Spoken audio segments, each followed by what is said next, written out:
It looks like we might have the leading time zone might be Central Time Zone here, followed by a close second of perhaps Eastern. I do see some Mountain Time folks.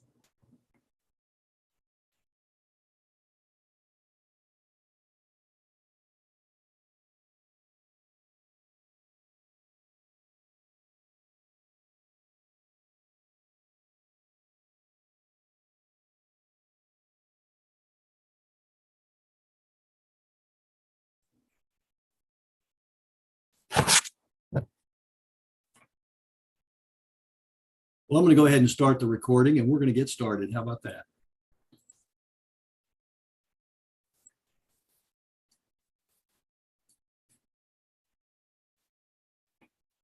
Next slide, please.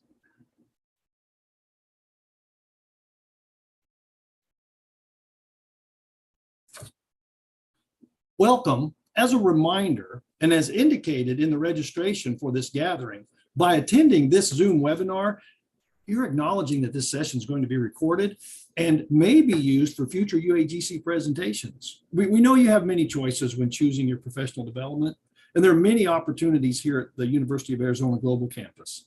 So thank you. Thank you for choosing us. Ed Talks, brought to you by the Department of Education and Liberal Arts within the College of Arts and Sciences here at UAGC. I'm Jackie Kiger. I'll be your host for today. I appreciate you being here. This is our 7th presentation for 2022, focusing on the power of one, empowering our students through a culture of care, which provides a foundation in our approach to instruction by getting to know our students, meeting them where they are in their UAGC educational journey, and providing continued support for them. Our focus today will be on the topic of one small act. Here to help us explore and extend this idea of the power of one small act with her story is our own Dr. Lauren Gonzalez. As you listen to her story, you might listen for your call to action as you consider the power of one and how you can best support your students through one small act. Lauren, will you come on camera and say hello as I introduce you? Hello, everyone. Hi, Lauren, it's good to see you. I would like to take a moment and formally introduce you to Dr. Gonzalez.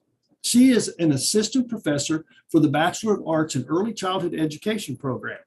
She holds a doctorate of early childhood education from the University of North Texas.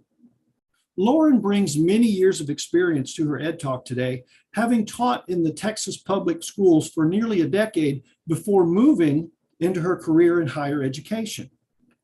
She's committed to teaching aspiring teachers who have a passion for working with the young learner. Dr. Gonzalez believes in providing curriculum and learning environments that are conducive to those real-life experiences within the early childhood classroom. Dr. Gonzalez currently lives in North Texas and enjoys spending time with her family. Now, a fun fact about Lauren: she loves horses. They were a big part of her childhood as she competed in horse shows in both jumper and dressage competitions. Lauren remained competitive in this sport until she entered college. Please join me in welcoming Dr. Lauren Gonzalez. Lauren, thank you so much for being here. I appreciate it. Next slide, please. I'm going to ask now that we remove our videos as we get started. Now, as a reminder, Ed Talks are fashioned after TED Talks, the ever popular way of sharing personal stories for only 18 minutes of monologue. We do this because we want to hear your stories, and we can best do that by sharing our stories. Our goal here is not necessarily to teach you anything new, as you're already an expert in your field. Our goal is to perhaps motivate you to try something new in your approach to helping our students succeed. Our storytelling approach, it's geared not to take a lot of your time, but rather to simply set the stage for an interactive conversation and perhaps encourage you to further consider the power of one, a culture of care, and your role in it. At the end of our Ed Talk, we look forward to learning your story of what you're doing or will do in your approach to creating small acts of kindness. Next slide, please. But for now, please hold your chat comments to the end. as I don't want you to miss a single word. And with that, Lauren, the microphone is yours. Thank you, Jackie. I'm so excited to be here. As I tell my story, please consider the following questions on the screen.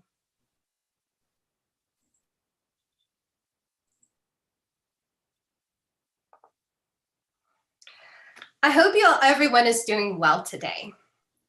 Before we begin, let me tell you a little bit about myself. You all may know Dr. Lauren Gonzalez, faculty for the Department of Education and Liberal Arts. I teach early childhood courses for our bachelor's program. I also get to work on fun and exciting projects with many of you. I can truly say this is the career I have always wanted. But many of you do not know just Lauren Gonzalez. I'm married to my high school sweetheart, and Arthur and I have been together for 25 years this October. We have 3 boys, Ashton, who just turned 13, and Christian and Dominic, who are twins that are 11. All 3 of them play academy soccer. Our weeknights, and I mean every weeknight and weekends, are spent traveling to and from different soccer fields around the Metroplex. Our boys have traveled in and out of the country for soccer, and most of our holidays are spent at soccer tournaments. And I have to say, I truly would not change a thing. It is the family I have always wanted.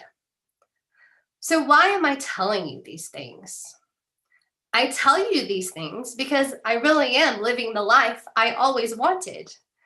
Even as a child, I dreamed of having a happy family. I dreamed of having a happy career that I loved and cannot wait to begin each day. I am lucky enough to have both. But as many of you probably know, life can be hard. Or as the great Rocky Balboa said, life ain't all sunshine and rainbows. And honestly, I owe part of having the life I always wanted to one small act of kindness. So let's talk about small acts of kindness for a minute or two. Can you think of someone who was kind to you? Maybe someone helped prepare you for a difficult IQR, or sent you a positive quote before a presentation. Maybe a friend complimented you on your new haircut. Maybe a childhood teacher stayed after school to help you with a difficult homework assignment, or offered you extra credit so you could pass a math test. Can you remember small acts of kindness that have been shown to you throughout your life? How did they affect you? Did those acts of kindness impact your life in any way, even though they might have been small? A kind act doesn't have to be big, but for many, it can have a big impact. Our dean, Dr. Tony Farrell, shared in his Ed Talk about his love for the game of baseball that he had as a child, and I'm quite sure he still has to this day. In his story, Tony talked about the year he was 12 years old and playing baseball. During that entire baseball season, he had only made 3 successful hits. He shared how he felt sad, frustrated, and even considered quitting the sport he had loved so much. His coach, Coach Jim, took notice of this and how young Tony was feeling. So Coach Jim took extra time out of his day to encourage Tony. He motivated him to train, work hard, and grow his game. That very next year, Tony led the baseball league in home runs and also played in his very first All-Star baseball game, a very prestigious accomplishment for a youth baseball player. He noted this act of kindness his coach showed him was monumental and life-changing. A small act, but a big impact. In one of her sessions, Dr. Donna Beagle, poverty expert and widely known professional speaker shared a story about her first day and first time ever in a college course. Donna noted how uncomfortable she felt sitting there in a college desk in a college classroom. She felt out of place. She felt out of place because she just knew that she had nothing in common with the other college students in her class. They did not dress like her. They did not look like her. They did not talk like her. She could not relate to anything they had experienced. To give you some insight, Donna came from a long life of poverty and even experienced homelessness. She shared about living in a car for periods of time, and no one in her family had ever even attended college. Donna expressed that it was within the first 5 minutes of the course beginning that she wanted to get up out of her chair and leave. However, she noticed that while her instructor was lecturing, he was having a very difficult time. After a few minutes of struggling to speak, her professor simply stopped and explained to the class that he had just lost a dear, dear loved one and was finding it difficult to lecture. When Donna heard this, she instantly made a connection. Donna made a connection with a human being, not an instructor, in that he was experiencing trauma just as she had experienced trauma throughout her life. And because she had made a connection, she felt as though she did belong in that college course. She did belong because there was someone else like her that she could relate to. A sad connection, but a connection indeed. It did not take any extra effort on her instructor's part to share with the students what he was experiencing. He was simply being human. But it motivated at least one student, that is Donna Beagle, to remain in his course. Would you say this small act of kindness had a big impact? In her session, Donna Beagle also shared how her instructor hired her to grade papers. She noted he did this to help increase her reading and writing skills.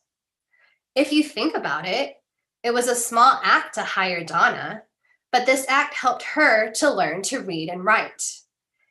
And did that not lead to her having a successful college career and eventually becoming a sought-out professional speaker?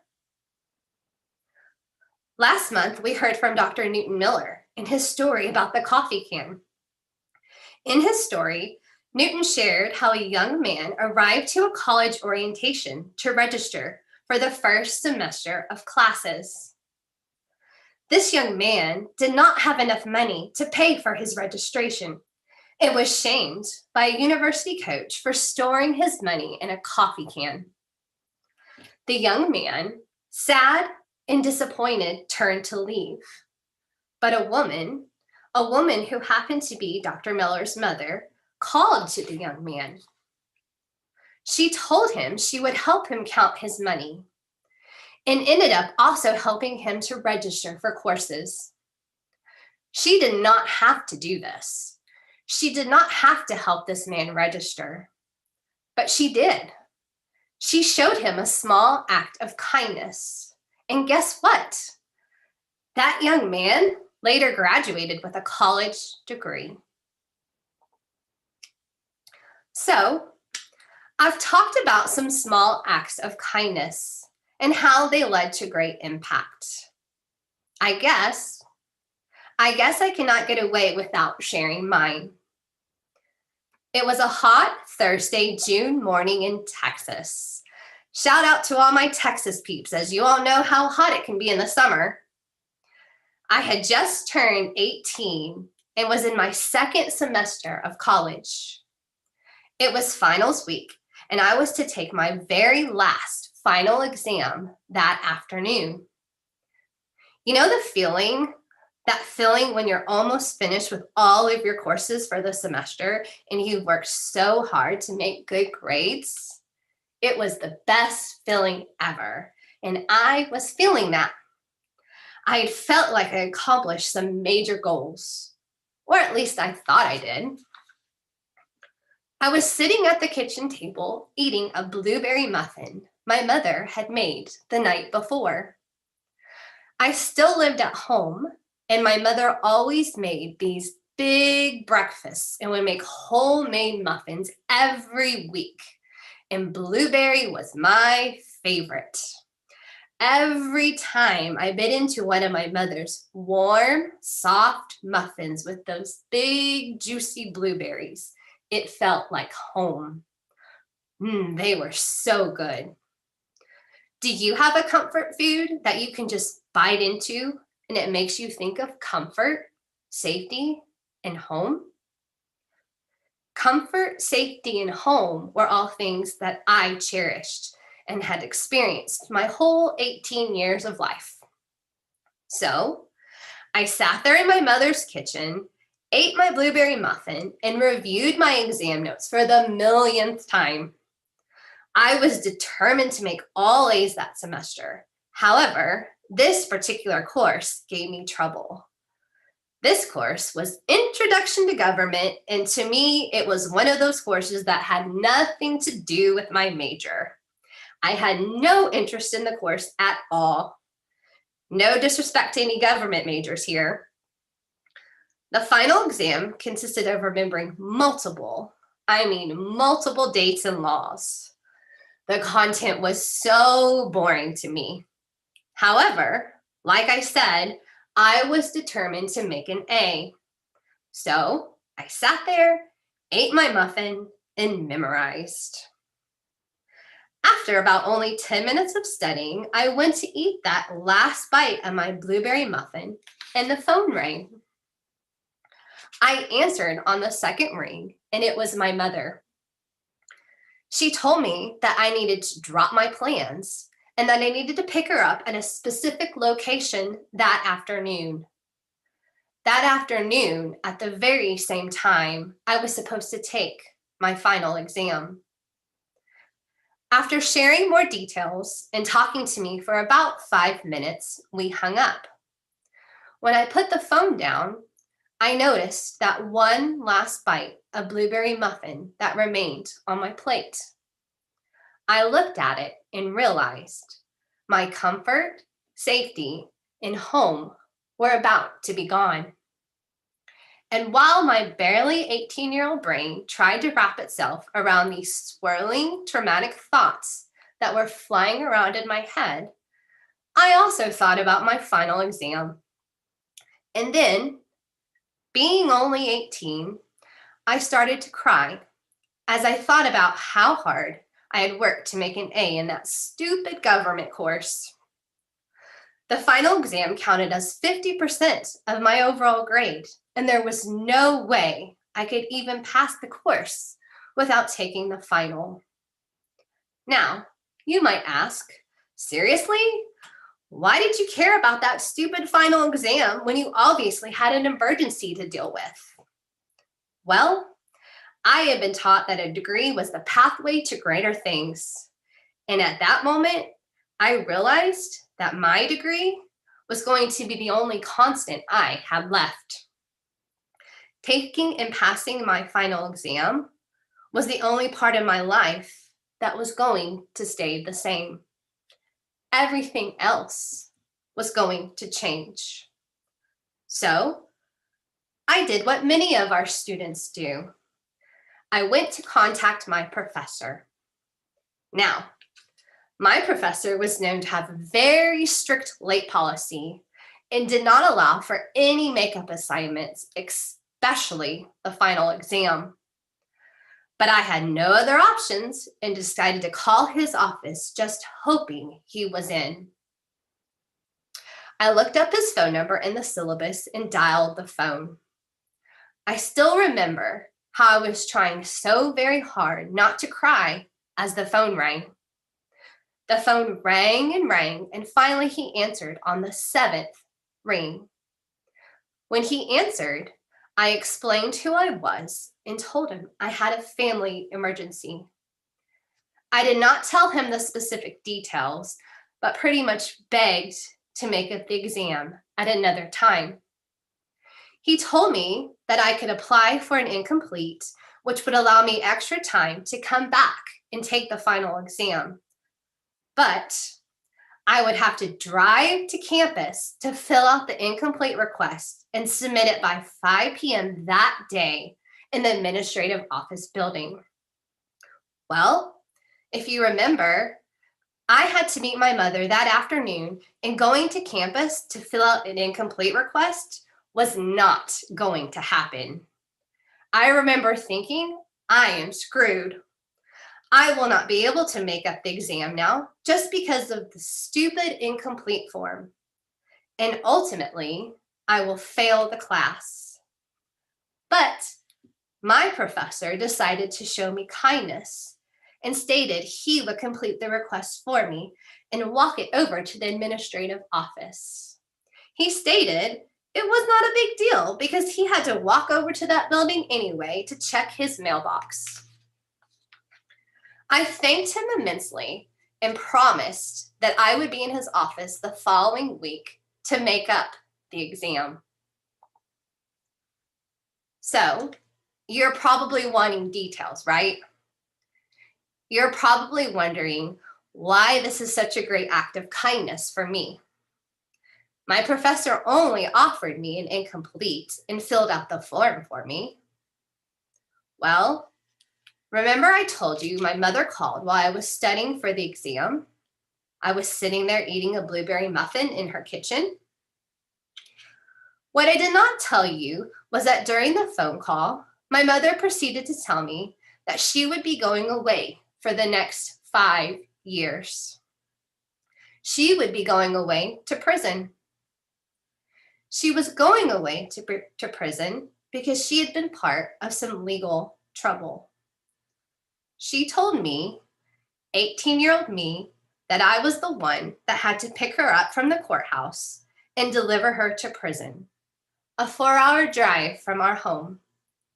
She told me that I needed to decide if I wanted to raise my half-brother, who had just turned 7 years old.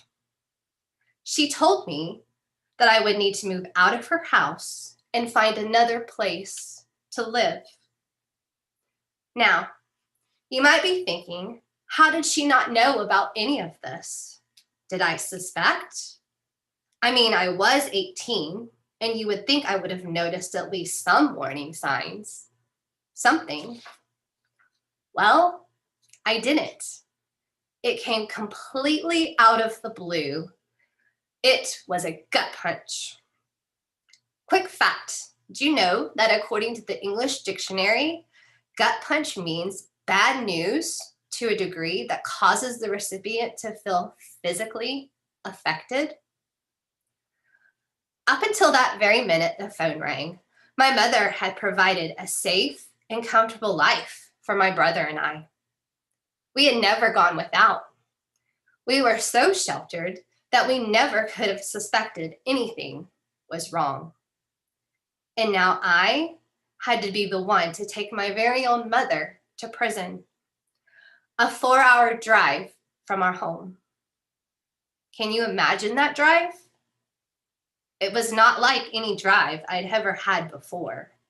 Not that I had been driving that long. But the worst, you all, was the car drive home.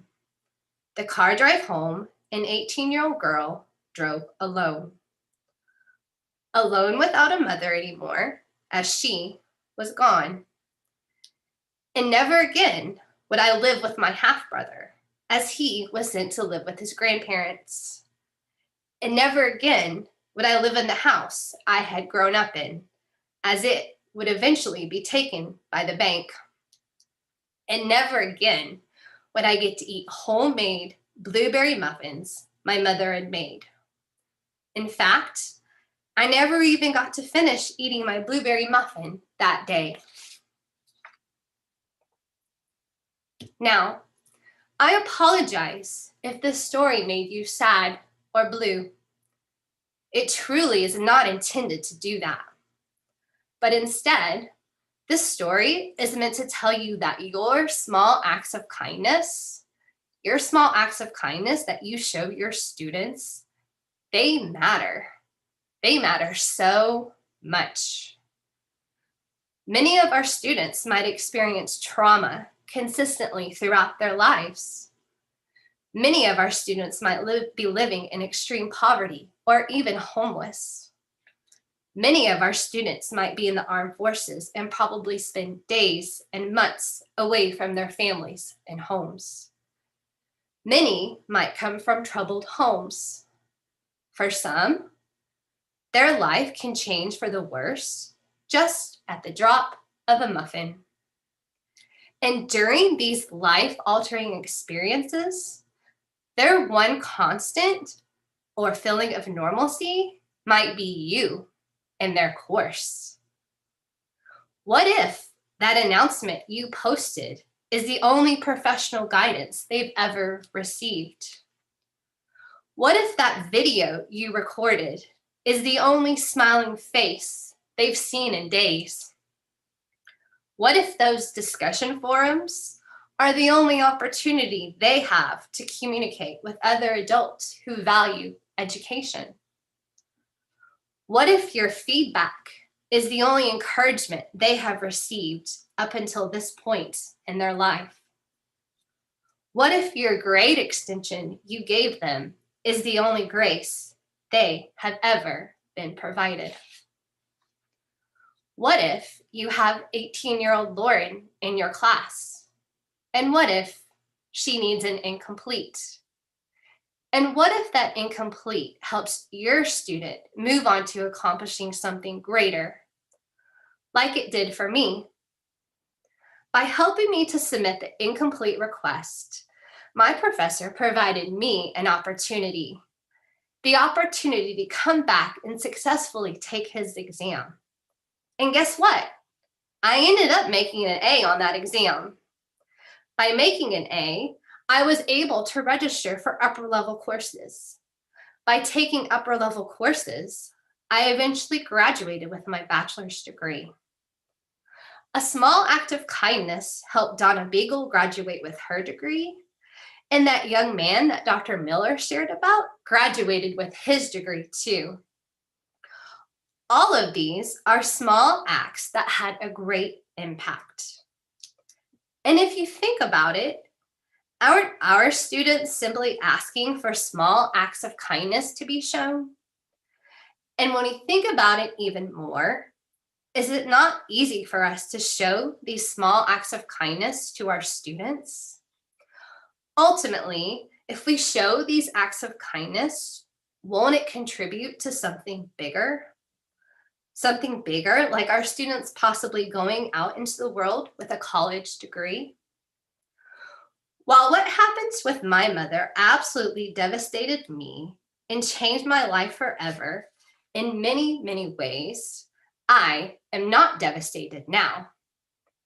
As I told you, I am living the life I wanted and still want. But one small act of kindness from a teacher helped me to get to this life, the life that I always wanted to have. Thank you. Thank you, Lauren.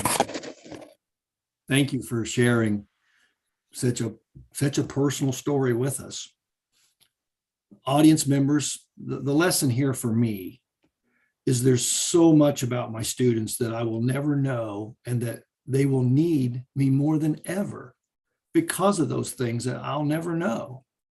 Not because of my expertise as an educator, but hopefully as a human being, as a parent, as a brother, as someone who may be the only one in that moment who really cares.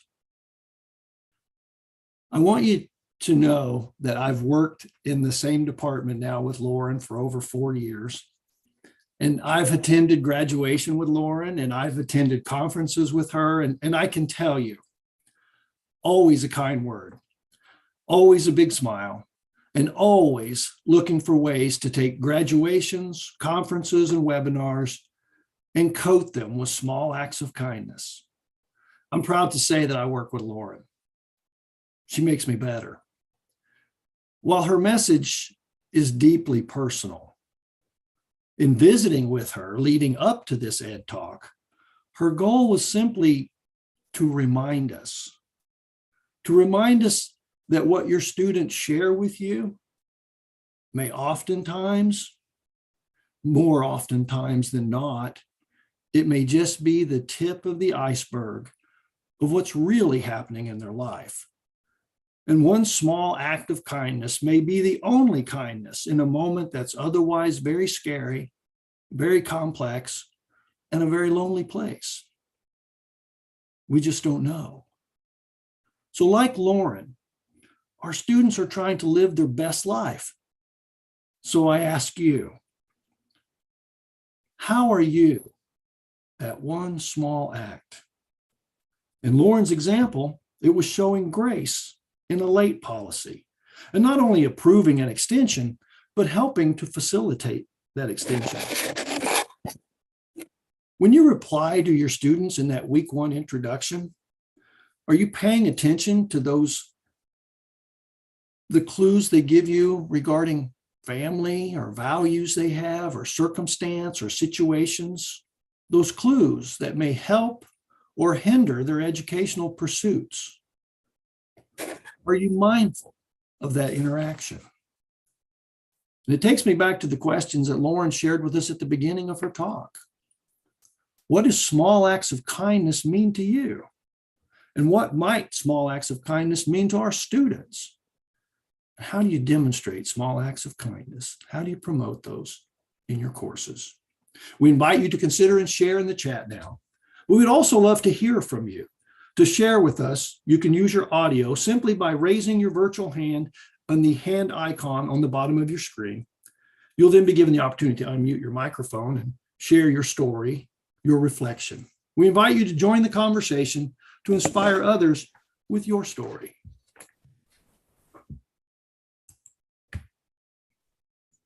Jackie Kelly has her hand up. Okay. She's ready. Hi there, can you hear me? I can hear you. Thank you. Awesome. Lauren, thank you so much for your willingness to share your story. And I think it affirms that oftentimes we don't know the power of something that we consider small or rote in the day. And I know that one of the ways that I've been really thinking about how to make sure that my doctoral students know that I care about them and that I'm intentional about understanding their lives the best that I can with what they share is opening up the announcements.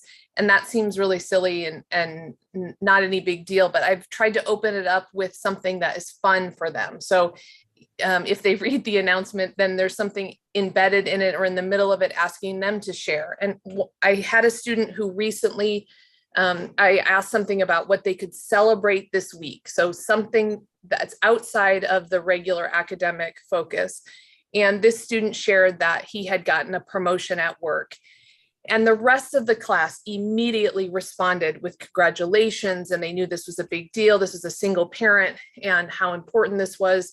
And the student messaged me later and said, not one person at work had told him congratulations because of a variety of reasons of them being upset or jealous that he had gotten the promotion, but that he was affirmed by this group that we're trying to create this cohort feel connection with other people.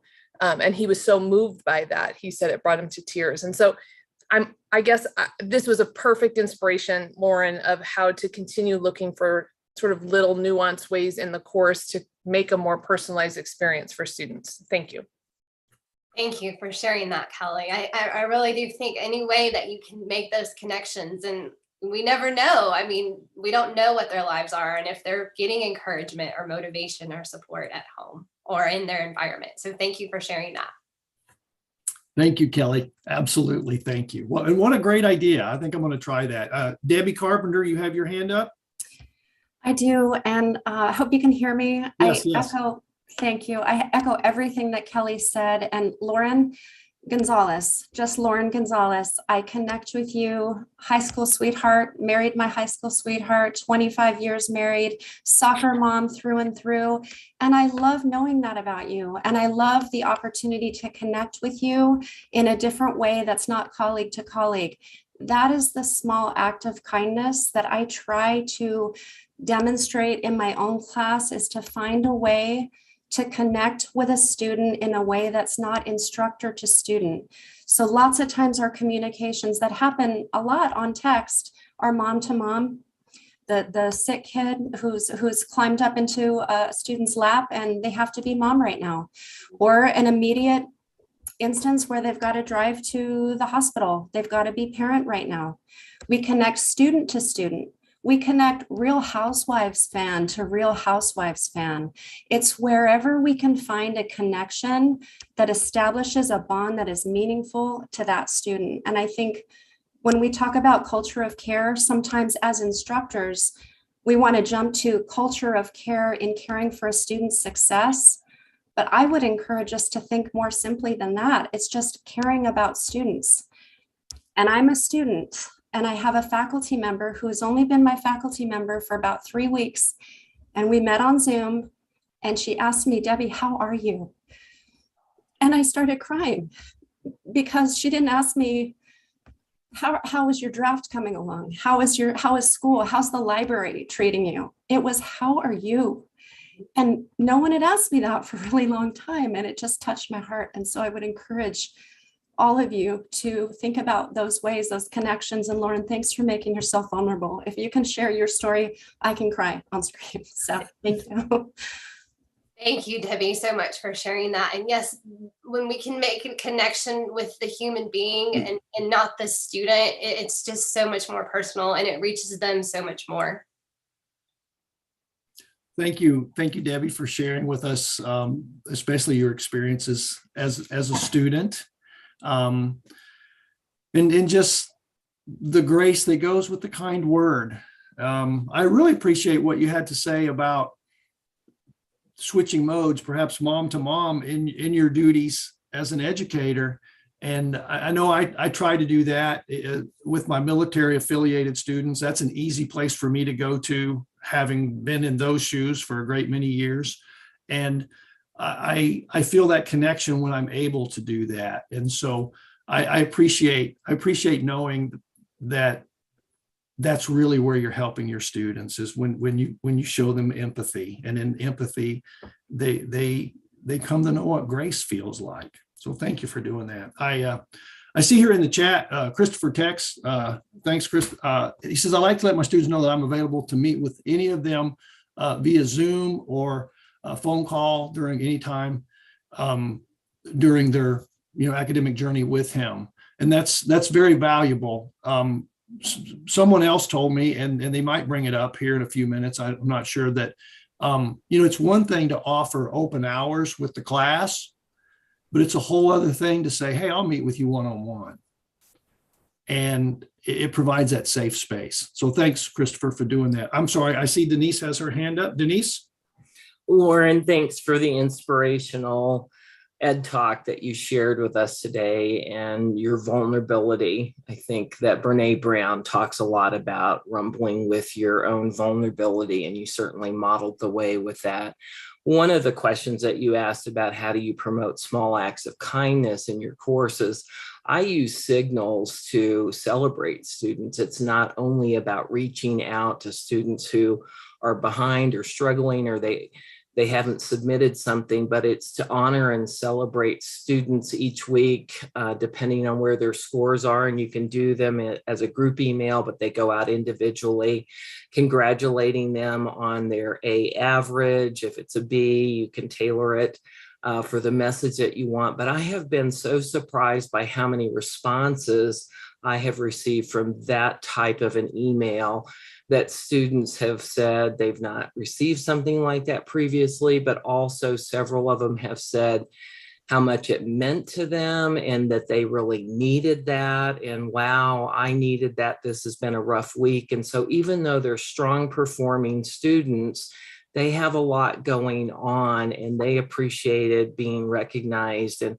and just reaching out in that way. And it felt like it opened up other areas of communication where they responded in other ways. So I try to do that consistently every week once I've posted the grades, just to reach out to the various students. And it has been affirming to me as well, and surprising that such strong performing students are saying, you know what, I really needed that. So just a suggestion. Thank you for sharing that, Denise. And like Kelly had said, that young man who had gotten that promotion and no one, shared that, that experience with them and that encouragement, our students may not be receiving that. So when we can use signals and announcements to, encourage them and provide those small acts of kindness and motivation, I really do. I think it builds those connections and those relationships with them. Thank you, Dr. Maxwell, for sharing how you find the good in your students and praise it. A quote by famous author Alex Haley. I so much appreciate that. And I think I wish I could simply say it's a game changer, but it's even more than that for our students. As Kelly shared, that the accolades from the student peers were in abundance when there were no accolades from the workforce peers. So I appreciate that very much. Jesse, I see you have your hand up.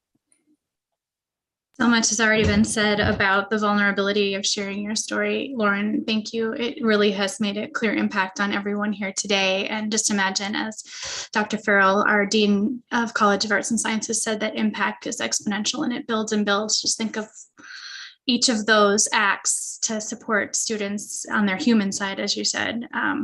It made me think about a lot of things, and some things that have already been said by some folks here, but I did want to bring up the theme for the UAGC Health and Wellness Symposium that happened the last 2 days was reframe, rejuvenate, and revitalize. And several of those sessions did focus on stress management, toxic relationships, and trauma supports that further extends on some of the things that you mentioned with trauma. And we have a lot of resources here at UAGC for faculty and student supporting staff. So I mostly wanted to come on through my tears with some logistical suggestions for folks in attendance. I'm going to put the links in the chat for our helpline and the student hub and several other resources. And then we'll share the link out to the recordings to the Health and Wellness Symposium as well, because I think that go hand in hand with a lot of the things that you mentioned today. So I just wanted to say thank you, Lauren. Thank you, Jesse. Thank you, Jesse. And thank you for those resources. Very helpful resources. I hope everyone has them in the ready, because if you need them on behalf of your student, you're going to want to move quickly. I see Amy Johnson has her hand up. Amy? Lauren is a colleague of mine, and we were hired on the same day. So we walked this road together, and I want to affirm that she is kind to her colleagues and her students. And one of the examples of her students, she puts in her course a weekly announcement praising certain students for whatever, the topic of the week is. And I once asked her, do you ever get to the end of a course and you haven't praised a student because you couldn't find anything? She said, absolutely not. You can always find something to praise a student for. And if you just have to find something you've never thought of before, then that's what you do. So in Lauren's classes, each and every student is publicly praised at least once in the course. And that always stuck with me. I was really just impressed how she shouted out individual students each course. Thank you for sharing that, Amy. Yeah, thank you, Amy. Thank you for sharing an exemplary that you knew personally about what Lauren is doing in her class. And that's a good idea, Lauren. I appreciate knowing that. I've been watching the chat. Hopefully everybody has been reading the chat. There's certainly wonderful accolades, but there's also some very good ideas. But in the interest of time, and like I said at the top, we value your time. Our time's winding down. And as you know, all good things must come to an end. Next slide, please. Please watch the chat box on your screen or on your screen, the link for the Ed Talks homepage, where this recorded Ed Talk will be archived for future viewing along with certificates of participation. We also, you'll find the link to the Ed Talks homepage was in the invitation to attend today. Next slide, please. We want to acknowledge the work of Dr. Donna Beagle of Communications Across Barriers, as well as members of the UAGC community for the dedication in a university-wide Power of One Culture of Care initiative. So please mark your calendars for every third Thursday of the month, the same time, the same place, to continue our Ed Talks and continue these types of conversations. Next slide, please. And be sure to watch in your email for an announcement for next month's Ed Talk, where Dr. Julie Atkins will bring you her story on the power of building relationships with students. We appreciate you joining us today, and a huge thank you again to Dr. Lauren Gonzalez for sharing with us to inspire our next steps in supporting our students and each other. On behalf of the Department of Education and Liberal Arts and our chair, Dr. Denise Maxwell, we thank you for being here, and we'll see you all next month. Bye now.